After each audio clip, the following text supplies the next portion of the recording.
Hello and welcome to this video tutorial. In this third and final part on the series of creating your first invoice, I will be talking about creating and finalizing your invoice. I assume that you have already added some or all of your items that you want to sell and one or some of your clients that you want to sell your items to. We will start by deciding when to choose a cash invoice and when to choose an account invoice. Let me start by explaining the difference between them. When the client is paying for the items now, before he takes them, choose a cash invoice. If he's going to pay later for the items, choose an account invoice, because he will owe you this money until he can pay this invoice later. Let's assume that the client will pay for these items now. So click on the cash invoice button on the sales menu screen. You will now see a screen that says Cash Invoice on top. I will briefly explain the layout and purpose of all the components in this screen. A more detailed explanation of all the components will be explained in one of the advanced video tutorials regarding sales. So let's start at the top left of the sales screen. The first button you will see is the Minimize button, which will just minimize the sales window to the taskbar. The second button is one of the two navigation buttons. Its name and icon will change depending on the current screen. It currently allows you to go back to a previous screen.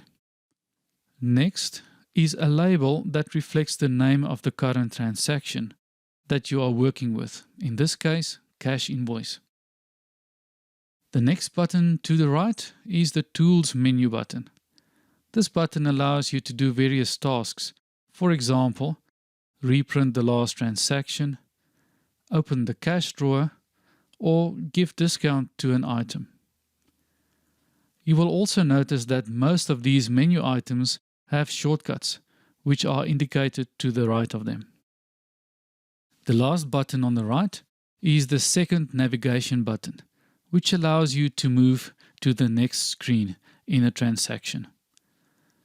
The next band of buttons allow you to do the following: search for a client to add to this transaction, add a new client if you know he does not exist in the client database, search for an item to add to the sales grid below, add a new item if you know it does not exist in the items database, and scan an item's barcode with your built-in webcam if available. We now come to the sales grid. This grid works almost like a spreadsheet type program. The sales grid is where you will add the items that you want to sell. Let me first explain some terminology that I will use during this video. The sales grid is composed out of columns and rows.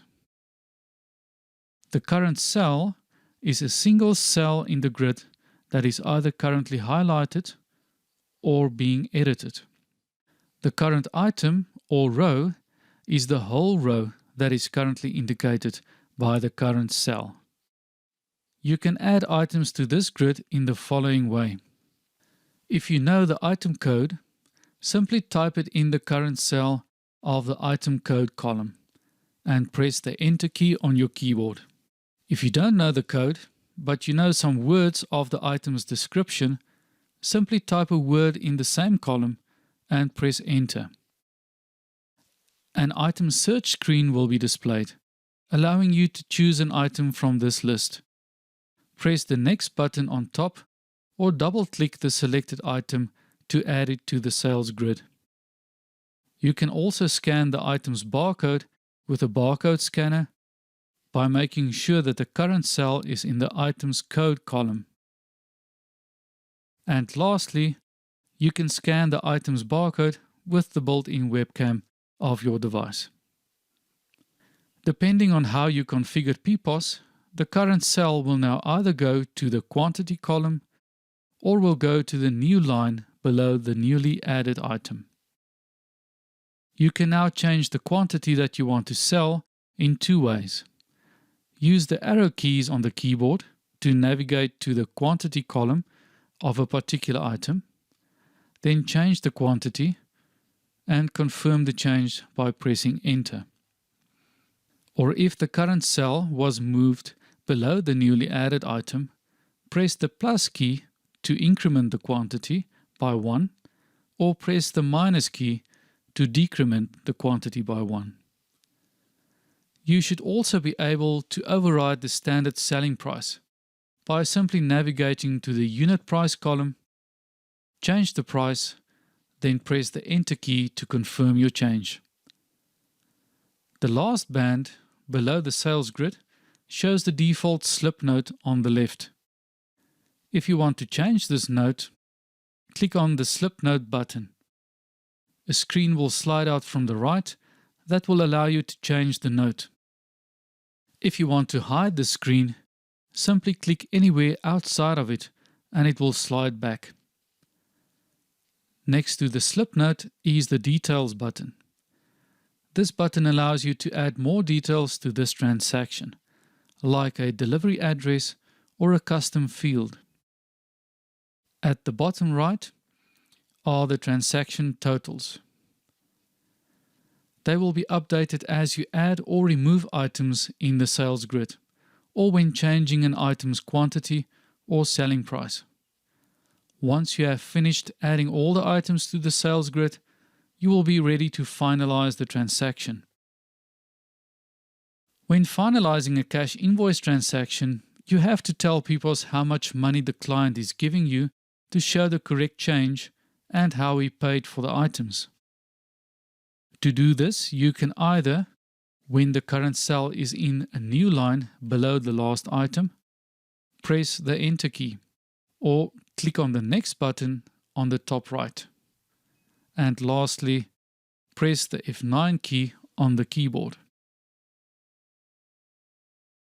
A new receipt screen will slide in from the right, showing you the following: the balance that is due by the client, an amount received field to enter the amount of money received from the client, a paid in full button if the client paid the full amount, a payment method field to choose how the client is paying for these items, for example, cash, credit card, or EFT.